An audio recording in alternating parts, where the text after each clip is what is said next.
नमस्कार दर्शक बंधु आपण मानक टीआरओ 24 न्यूज को स्वागत। आसंतु नजर पकाइबा आज खबर उपरे। भद्रक जिला वासुदेवपुर ब्लॉक अंतर्गत पद्मपुर ग्राम पंचायत कपागड़िया बड़सेठी साहि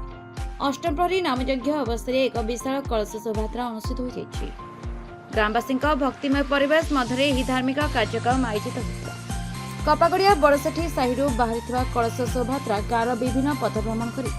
बुढ़ी जागुड़ाई पोखरी पर्यंत पहुंची। शताधिक महिला भक्त माने कलश बोही भक्ति भाव पोखरी कलश बुड़ाई समग्र परिवेश हरे कृष्ण कृष्ण कृष्ण हरे हरे हरे राम राम राम हरे हरे ध्वनि मुखरित हो उठिला। 24 घंटा धरी चलता नामयज्ञ संध्या समय भक्त मान प्रसाद सेवन व्यवस्था कमिटी पक्ष धार्मिक कार्यक्रम में राजेश कुमार सेठी बाबाजी रती अभि विद्याधर कुटु राजेश बापुन गेला सुक तनिया रमा कुटु गौरव तापस सगुल हेमंत बाबुला रत्नाकर कालिया ऋषिकेश महेश्वर मदन सांबुआ मानुआ हरिया कुना मुना अन्य सहयोगी माने सक्रिय भाव में जोग देते। समग्र ग्रामवासी सहयोग उत्सवटी सफल भाव संपन्न होता। मो ना मनोरंजन सेठी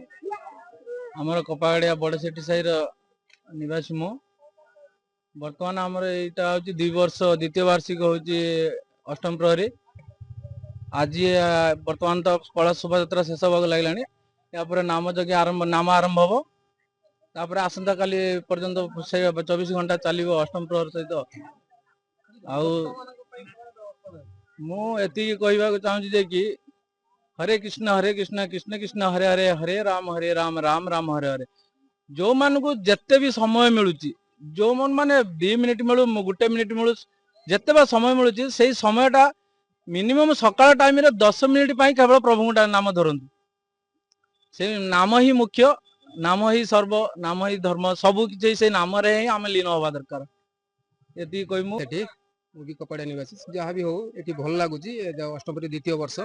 जहाँ भी समस्ते एकत्रित जी जो था कहीं समस्त इनवाइट कराए अलरेडी आम आसीजु बहुत आम पणा संक्रांति सारी बर्तमान सेकेंड पेज आम अष्टमप्रहरी सारी द्वितीय वर्ष जहाँ भी समस्त जी जो था समस्त कलिंग कराए आसते समस्त जानते एकत्रित बहुत खुशी लगुच जहाँ भी खरा खरा गुड़गुड़ी